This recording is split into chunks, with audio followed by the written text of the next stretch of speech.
4th grade. Today we're going to read Chapter 7 and Chapter 8 of The Miraculous Journey of Edward Tulane. Here is our picture for Chapter 7. What we last remember is Edward fell off of the boat and is sinking to the bottom of the ocean. I kind of asked you guys, what do you think is going to happen next? Some of you said maybe Abilene will try and rescue Edward. Some of them said he's just going to drown. So we'll have to find out. Let's start with Chapter 7. He told himself that certainly Abilene would come to find him. This, Edward thought, is much like waiting for Abilene to come home from school. I will pretend that I'm in the dining room of the house on Egypt Street, just waiting for the little hand to move to 3 and the big hand to land on the 12. If only I had my watch. Then I would know for sure, but it doesn't matter. She'll be here soon, very soon. Hours passed, and then days passed, and then weeks and months, and Abilene did not come. Edward, for lack of anything better to do, began to think. He thought about the stars. He remembered what they looked like from his bedroom window. What made them shine so brightly, he wondered, and were they still shining somewhere even though he could not see them? Never in my life, he thought, had I been further away from the stars than I am now. He considered, too, the fate of the beautiful princess who had become a warthog. Why had she become a warthog? Because the ugly witch turned her into one? That was why? And then the rabbit thought about Pelagrinia. He felt in some way that he could not explain to himself that she was responsible for what happened to him. It was almost as if she and not the boys who had thrown Edward off overboard. So Edward gets the feeling somehow Pelagrinia was responsible for his fate. Even though she wasn't there, it was just those kids who threw him overboard. She was like the witch in the story. No, she was the witch in the story. True, she did not turn him into a warthog, but just the same, she was punishing him, although for what he could not say. On the 297th day of Edward's ordeal, a storm came. The storm was so powerful that it lifted Edward off the ocean floor and led him in a crazy, wild, spinning dance. The water pummeled him and lifted him up and shoved him back down.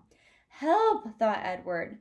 The storm and its ferocity actually flung him all the way out of the sea, and the rabbit glimpsed for a moment the light of an angry, bruised sky. The wind rushed through his ears. It sounded to him like Pelagrinia laughing, but before he had time to appreciate being above the water, he was tossed back down into the depths. Up and down and back and forth he went until the storm wore itself out, and Edward saw that he was beginning again his slow descent to the bottom of the ocean floor. Oh, help me, he thought. I can't go back there. Help me. But still, down he went, down, down, down. And then, suddenly, the great wide net of a fisherman reached out and grabbed the rabbit. The net lifted him higher and higher until there was almost unbearable explosion of light, and Edward was back in the world, lying on the deck of a ship, surrounded by fish. What's this?" said the voice. "Ain't no fish," said the other voice. "That's for sure." The light was so brilliant that it was hard for Edward to see, but Edward realized that he was looking up at 2 men, one young and one old. "Looks like some toy," said the grizzled old man. He bent and picked Edward up and held him by his front paws, considering him. "A rabbit, I reckon. It's got whiskers and rabbit ears, and the shape of a rabbit, at least." "Yeah, sure, a rabbit toy," said the younger man, and he turned away. "I'll take it home to Nellie. Let her fix it up and set it to rights. Come on, or give it to some child." The old man placed Edward carefully on a crate and positioned him so that he was sitting up and he could look out at the sea. Edward appreciated the courtesy and the small gesture, but he was heartedly sick of the ocean and would have been satisfied to never set eyes on it again. "There you go," said the old man. As they made their way back to the shore, Edward felt the sun on his face and the wind blowing through the little bit of fur that was left on his ears, and something filled his chest. It was a wonderful feeling. He was glad to be alive. "Look at that rabbit," the old man said. "Looks like it's enjoying the ride, don't it?" Yep," said the young man. In fact, Edward was so happy to be back among the living that he did not even take umbrage at being referred to as an it. So here's chapter 8. It's a very short chapter. He's now on this ship with this old man and this young boy. They caught him in the ocean. On land, the old fisherman stopped to light a pipe, and then, with the pipe clenched between his teeth, he walked home, carrying Edward atop his left shoulder, as if he were a conquering hero. The fisherman balanced him there, placing his hand on Edward's back, and talked to him in a soft, low voice as they walked. "You'll like Nellie, you will," said the old man. "She had her sadness, but she's an all right girl."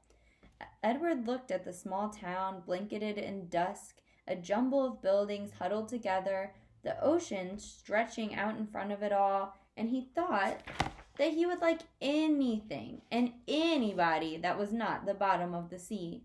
"Hello, Lawrence," called a woman from the front of the shop. "What have you got?"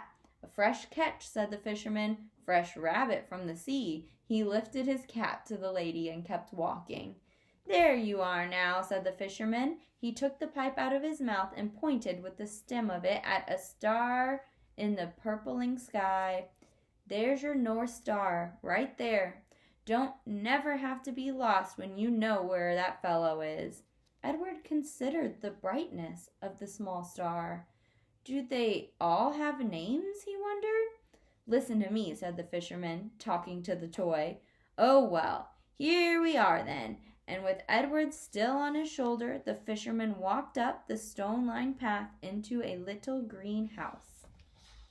"Look here, Nellie," he said. "I've brought you something from the sea."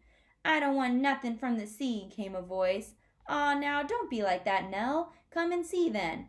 An old woman stepped out of the kitchen, wiping her hands on her apron. When she saw Edward, she dropped the apron and clapped her hands together and said, "Oh, Lawrence, you brung me a rabbit." "Direct from the sea," said Lawrence. He took Edward off his shoulder and stood him up on the floor and held his hands that made him take a deep bow in the direction of Nellie. "Oh," said Nellie, "here." She clapped her hands together and Lawrence passed Edward over to her. Nellie held the rabbit out in front of her and looked him from tip to toe, and she smiled. "Have you ever in your life seen anything so fine?" she said. Edward felt immediately that Nellie was a very discerning woman. "She's beautiful," breathed Nellie. For a moment, Edward was confused. Was there some other object of beauty in the room? "What will I call her?" "Susanna," said Lawrence. "Just right," said Nellie. "Susanna." She looked deep into Edward's eyes. "First off, Susanna, we'll need some new clothes, won't she?" So here's this Nellie woman, this old woman who has Edward and has decided to call Edward Susanna. All right, so that is the end of chapter 8. We are stopping here. So now, that was a lot that happened in just 2 chapters. Edward got caught in a fisher's net and by this old grumpy man and brought home to this old woman named Nellie. Nellie seems very happy to get Edward, but she thinks Edward is a boy and has named him Susanna. So my question that I want you to comment on Google Classroom is, how do you think Edward's going to handle being called Susanna or being thought of as a girl? Do you think he'll like it? Do you think he'll take his new name? Do you think he'll hate it? Do you think he'll be mad? What do you think about how now Nellie wants to call him Susanna. I want you to comment that on Google Classroom. I hope you're enjoying the book so far. It's super funny. The story's gonna change a lot again very soon. That's all for today. Bye.